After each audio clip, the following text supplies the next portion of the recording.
Amina stepped out of the battered taxi and breathed in the town she had left 5 years earlier.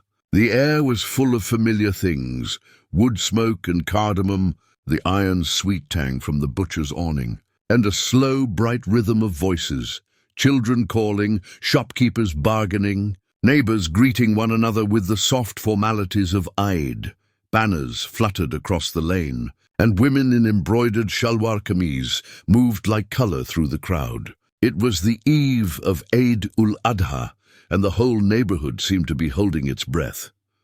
She had returned to attend the festival with her parents, who still lived in the house where she had been raised. The city where she had been studying felt months away now, a place of urgent emails and late-night lectures that, for all its glamour, had flattened the soul in places where her hometown's textures could still surprise her. Amina had come with questions that the 5-year distance had grown keen. Why did Muslims sacrifice animals? Wasn't the idea of taking life, even for a ritual, hard to reconcile with compassion? She had learned the broad outline of the story in childhood: Prophet Ibrahim's test, the obedience of his son. But the words she had heard in school and the sermon snippets on television felt thin against the human reality she was watching now living. Animals in market stalls, men preparing ropes and knives, and children balancing on steps to peer at the cages. Her grandfather, Baba Imran, met her at the gate with a grin that folded the years away. He was a patient man who loved details, and on pilgrimage days he turned into an archivist of memory. "You look tired, Beta," he said, pulling her into the courtyard where the men sat cross-legged, tea steaming at their elbows. "Come eat. Tomorrow will be busy, and we will go early to the masjid for the prayer." Over the steaming cups, she voiced what had been on her mind. "Baba, why do we do this? Why do we sacrifice animals?" He listened, then tapped the teacup with a quiet finger. "You have grown into a thinker," he said. "I will tell you the story the way my mother told it to me. Listen like a guest and not like a student." He began simply.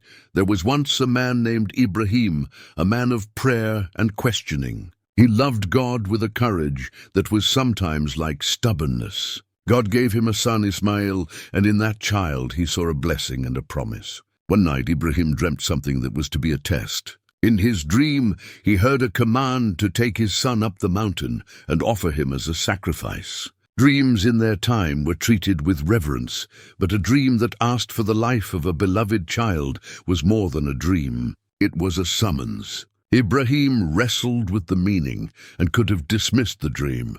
Instead, because he trusted the source of that summons, he told his son of it. Ismail listened the way children sometimes do, to grown voices that hold the world with a faith that is not yet compromised by fear. And he answered with the extraordinary words that stitched the heart of the tale. "Father, do what you are commanded. You will find me patient if God wills it." They walked together to the place of the test, and the story turns inward. Ibrahim's hands shook Ismail's small frame, made himself small, and the knife, simple and unremarkable, hovered between breath and history. At that critical instant when the blade might have fallen, a voice called from the heavens. The test, it revealed, had been about obedience and surrender, the willingness of the human heart to trust in what it could not yet comprehend. A ram was sent, then provided as a substitution. The child was spared. The act of obedience was not wasted. It became a teaching that faith does not demand cruelty but a readiness to obey the laws of a higher moral economy, to surrender pride, to answer injustice with submission to a just command. And so the festival of sacrifice was born, a commemoration and a living symbol of putting God before self. Baba paused and swept his hand to the yard, where a goat bleated softly. "People think it is about taking life," he said, "but the story itself ends with life being preserved. The point is what the willingness shows about the heart." Over the next hour, he told her of the other meanings that generations had found in the story. That sacrifice is a test of the person, not an act of violence against the world. That what is given up is less important than the orientation of the soul. That a true sacrifice is measured by generosity. After the act, the food portioned and shared with the poor, the neighbor, the stranger. Amina nodded, but questions remained hovering in a more practical register. "But what about the animals?" she asked. "They are killed and their bodies used. Is that not a contradiction?" Baba smiled, tired of the half-truths he had seen simplified into slogans. "We do not love blood for its own sake. The ritual comes with rules, respect for the animal's swift and minimal pain, and a sacred duty to feed the community. Besides, in the story, a substitution was sent. We remember that God is merciful and provides alternatives. The sacrifice we make is in a way for the living, for those who will eat and be sustained." That night, the courtyard smelled of simmering spices and simmering thoughts. Amina slept poorly, turning between her curiosity and the memory of a boy she had once been, who had been taught the story as a bedtime legend. By dawn, she was awake, drawn to the sounds of the neighborhood. Men had gathered the animals, goats and sheep primarily, their coats brushed ribbons on their horns. The masjid's sound system crackled with a muffled sermon urging piety and reminding the faithful of the dhikr of the morning, the act of remembering God. The Eid prayer itself was staggeringly solemn. Thousands stood shoulder to shoulder in the open field by the old fort, and the imam's voice rose and fell over them, folding their personal dilemmas into a collective moment. When the khutbah ended, the prayer felt like the exhale after a held breath. Then came the practical part. The sacrifice would be performed, and people filed out to the designated spots where the local butcher's men trained to perform the task humanely stood ready. There was a choreography of movements and words, an economy of ritual. The animal is checked, the person making the sacrifice pronounces the name of God. The cut is made, the animal is bled quickly and cleanly, and the meat is apportioned into 3 parts, one for the family, one for friends and relatives, and one for the poor. Amina watched at once, repelled and moved. The cutting of the knife was clinical, not drawn out. There was tenderness in how the men, her uncle among them, spoke to the animals, as if asking forgiveness, as if acknowledging life before taking it.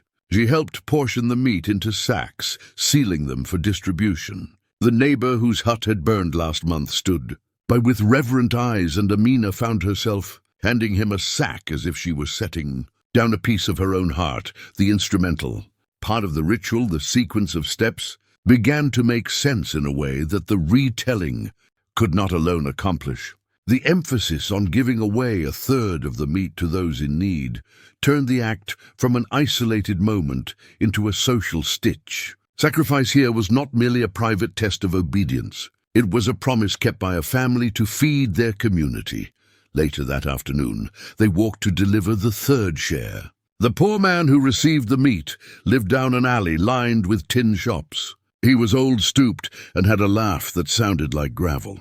"May it be a blessing," he said when Amina handed him the sack. "May it bring you ease." His thanks landed on her like a benediction. For the first time since she had arrived, Amina felt a calm settle into her chest, not from intellectual agreement, but from the tangible, warm knowledge that someone would eat because of her family's act. As dusk approached, the neighborhood settled into its after-Eid trance, languid. Visits, children playing with novelty toys, elders dissecting the day's moments and folding them into memory.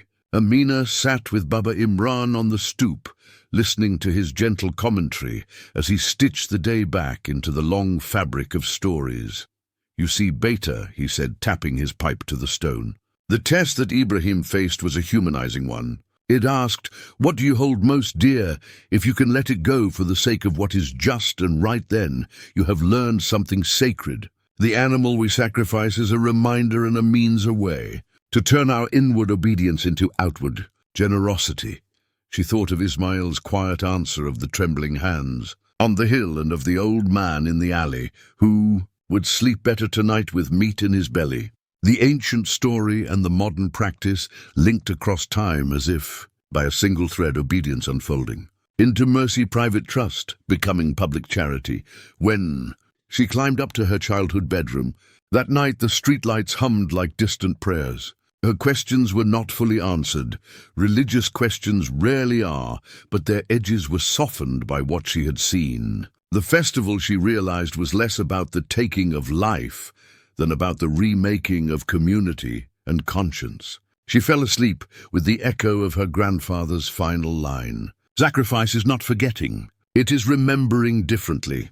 In the quiet that followed, Amina dreamed again not of commands to cut, but of hands passing sacks of meat through open doors, of neighbors sharing tea and candid laughter, and of a little boy on a mountain, smiling into the dawn. She woke with a new resolve. When she returned to the city, she would carry that feeling with her, and she would write with patient care the rest of the story.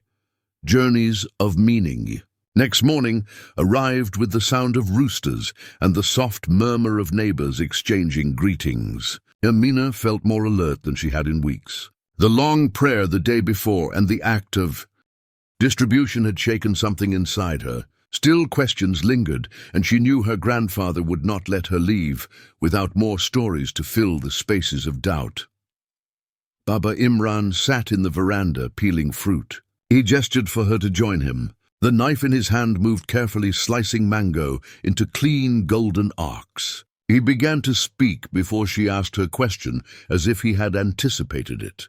Sacrifice, he said, is not a single event. It is a journey of meaning. The Prophet Ibrahim was shown a dream, but behind that dream was a lesson that spread across time. Every believer in every age has to decide what they are willing to let go of in order to honor truth and goodness. He told her of how early Muslim communities had understood Adha not only as a commemoration of one event, but as a reminder of humility and compassion. When the companions of the Prophet Muhammad performed the sacrifice, they shared the meat widely, sometimes giving most of it away to those in need. The act was never about boasting. It was about remembering the poor, remembering the ties of family and community, and remembering that wealth is temporary. Amina listened as the courtyard filled with visitors. Families came to exchange food, plates of rice and meat wrapped carefully. Children dashed about with new toys, and women carried trays of sweets that sparkled with syrup. Every plate exchanged seemed to underline her grandfather's words. Sacrifice was not meant to end with a knife. It extended into generosity and care. In the afternoon, she accompanied her cousin Rahim to deliver more meat to families in the outskirts of the town. The road was dusty and uneven, lined with mud houses and tiny shops. At one house, a widow opened the door, her eyes weary but kind. When Rahim handed her the parcel, she clasped it to her chest, whispering a prayer for their family. Amina felt a weight lift from her own heart. Each home they visited showed her that the ritual was not symbolic alone. It was tangible mercy, arriving in a sack of meat. On the way back, Rahim explained that in their town, the butchers worked together to ensure no family went without meat during Eid. Even those who could not afford an animal of their own still had a share. It was a practice of fairness and unity. Amina realized that the sacrifice tied neighbors together in invisible ways, forming bonds that money or words could not achieve. That night, Baba told her another story. Long ago, he said, there was a merchant who saved money for years to perform a great sacrifice. On the morning of Eid, he bought the finest animal, but before he reached home, he saw a family with nothing to eat. He gave them the animal and went home empty-handed. People mocked him, saying he had wasted his chance. But later, he dreamed of Ibrahim, who smiled and told him that his act of generosity had been accepted as the truest sacrifice. The lesson, Baba said, is that God looks at the heart more than the action. A small sacrifice with sincerity outweighs a grand gesture done for pride. Amina thought about her own life in the city, where ambition and competition shaped every day. Was she willing to sacrifice time or comfort? To help others, was she willing to let go of pride, to honor what was right? These questions grew in her mind until they felt larger than the town itself. The next morning they visited the mosque. Again, not for Eid prayer, but for a gathering, where scholars spoke about the meanings of the festival. One scholar explained that sacrifice teaches balance. A believer must live in the world, eat, work, and celebrate, but must not be consumed by desire. The act of giving up something valuable reminds people that everything belongs to God. Another scholar spoke about sustainability, how the meat should never be wasted, and how gratitude should accompany every meal. Listening to them, Amina saw how the ritual connected faith with everyday choices, from how people treated animals to how they treated their neighbors. When they returned home, her grandmother handed her a small notebook. "Write your reflections," she urged. "Write what you see and feel. These stories are not just old tales, they are living lessons." Amina opened the notebook and began to write. She wrote about the prayer field crowded with believers. She wrote about the trembling knife and the calm acceptance of Ismail. She wrote about the widow clutching the parcel of meat and about Rahim smiling as he carried another sack through the dust. Every line she wrote seemed to braid the ancient story with the present moment. Days passed with visits and meals and laughter. Yet each night, Amina found herself writing late into the dark, her notebook filling with memories. She began to see that Eid al-Adha was not about ending life, but about sustaining life through sharing. It was about letting go of what seemed most precious in order to protect what was truly precious: faith, mercy, and community. On the final evening before she was to return to the city, Baba sat with her under the stars. "You came with questions," he said. "Do you feel lighter now?" She nodded, though she knew her journey with these questions was not complete. But she felt a new clarity. The festival was not a contradiction to compassion. It was a call to live compassion in a fuller way. As the lanterns flickered and the town quieted, Amina realized she carried two kinds of sacrifice in her heart. One was the ancient story of Ibrahim and Ismail. The other was the living practice of her family and neighbors, who gave generously, even when they had little. Both stories carried the same message. True sacrifice is not destruction, it is devotion. It is the act of putting goodness above self. She closed her notebook and promised herself that when she returned to her busy city life, she would remember these lessons. She would find her own ways to practice sacrifice, whether through time, money, or kindness. And she would write the story for others to read, so that they too could see Eid al-Adha not only as a ritual, but as a journey of meaning that continues in every generation. When Amina returned to the city, the rhythm of life hit her with full force. Cars pressed through traffic lights, the sound of horns filled the air, and screens glowed late into the night. Yet something inside her had shifted. The quiet lessons of Eid al-Adha and the voices of her grandfather and neighbors echoed in her thoughts. She carried the notebook with her like a secret map. At the university she attended lectures and wrote essays, but in between she found herself observing her surroundings differently. When she saw workers eating plain bread on the roadside, she remembered the widow who had prayed for her family. When she passed the market stalls with meat hanging from hooks, she remembered the careful ritual and the act of dividing the shares. The city looked the same, but it felt different, as if every scene reflected a part of the story she had lived during Eid. Her roommate Sarah noticed the change. "You are quieter these days," she said one evening. "What happened back home?" Amina opened her notebook and read aloud parts of what she had written. Sarah listened intently, her eyes wide. She admitted that she had never thought deeply about the meaning behind the festival. For her, it had been a family tradition, but not much more. The two friends began long discussions late at night about sacrifice, compassion, and responsibility. One weekend, Amina suggested that they visit a shelter that provided food for the homeless. They volunteered to serve meals and wash dishes. As she handed out plates, she felt the same calm that had filled her during Eid. The faces of the people receiving food reminded her that sacrifice was alive here too, even without animals or rituals. It was present in the act of giving time and energy to serve others. Weeks turned into months, and the notebook grew heavier with words. Amina began writing articles for the student newspaper about the deeper meaning of Eid al-Adha. She wrote about the balance between faith and compassion, the importance of sharing, and the idea that true sacrifice often meant giving up pride or comfort for the sake of others. Her articles stirred conversations on campus. Some students thanked her for offering clarity, while others challenged her views, but every response showed her that the story mattered. One afternoon, her professor stopped her after class. "Your writing carries sincerity," he said. "It does not only describe events, it reveals values. Keep writing and perhaps turn these reflections into a book." Amina smiled shyly, but the thought settled in her mind. Perhaps her notebook could become something larger, a way of carrying her grandfather's stories into the wider world.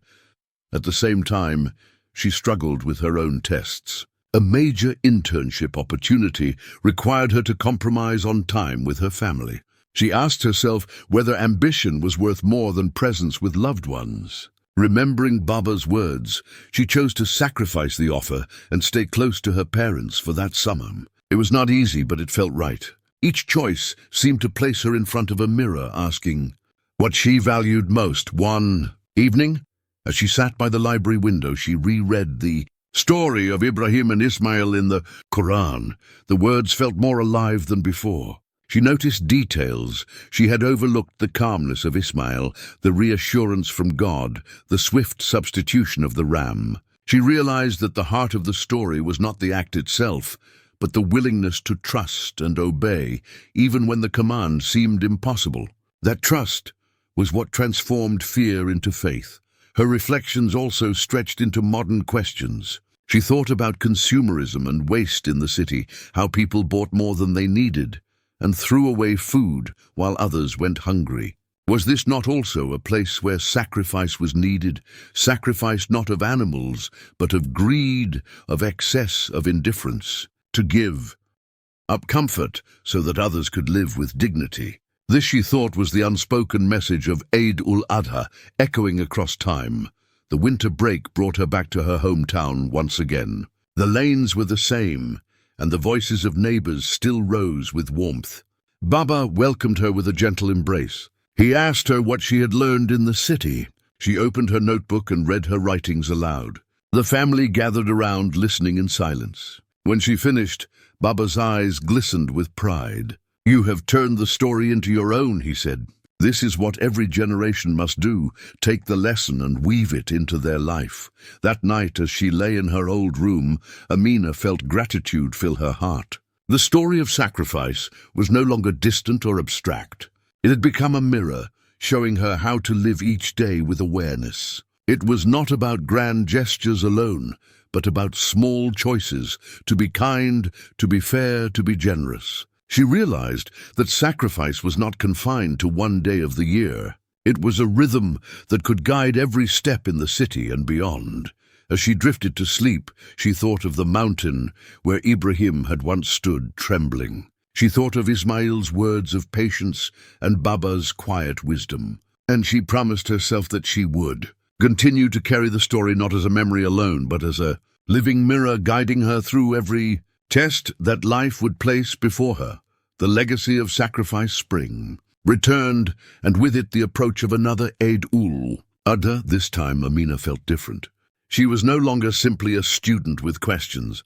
She had become a seeker who carried answers within her heart, and she wanted to share them with others. Her notebook was nearly full, its pages carrying stories of her grandfather, her neighbors, and her own choices in the city. She knew that the coming festival would not only be a family gathering, but also a moment of reflection. On the journey she had traveled, when she arrived in her hometown, the streets were alive with the familiar sounds of preparation. Shopkeepers hung lanterns along the lanes. Children rehearsed the takbir in groups, their voices rising together with innocent joy. Animals filled the market, goats, sheep, and cows, decorated with ribbons and bells. Amina walked through the market and felt a quiet respect for each creature. She remembered what Baba had told her. The sacrifice was not about blood, but about mercy, generosity, and remembrance. On the eve of Eid, she sat with Baba in the courtyard. His face looked older, but his smile carried the same warmth. He asked her to share what she had written. She read aloud passages from her notebook. She spoke of Ibrahim's test, of Ismail's patience, of the widow who prayed over the parcel of meat, and of the moments in the city where she had chosen sacrifice in her own way. Baba listened carefully, nodding. When she finished, he placed his hand on her head. "You have understood," he said. "Sacrifice is not only an act of the past, it is a living practice. As long as believers remember this, the story will never fade." The next morning, the family walked to the open field for the Eid prayer. Thousands gathered shoulder to shoulder, the air filled with the sound of takbir. Amina closed her eyes and let the words wash over her. When the prayer ended, the khutbah reminded the people of the meaning behind the ritual. It spoke of humility, trust, and service to others. She felt as though the sermon echoed her own reflections written in her notebook. Back at home, the sacrifice was prepared. A goat stood quietly in the yard, its coat brushed clean, its eyes calm. Amina's uncle recited the name of God, and the act was done swiftly and respectfully. Amina watched without fear. She saw the act not as violence, but as continuity, a reminder of Ibrahim's willingness and of God's mercy in sending a substitution. She joined her family in portioning the meat carefully, one share for themselves, one for relatives, and one for the poor. Together, they carried parcels through the neighborhood and into the poorer quarter of town. Each household welcomed them with gratitude and prayers. Once again, Amina felt that deep calm settle in her heart. Sacrifice was alive in the act of giving.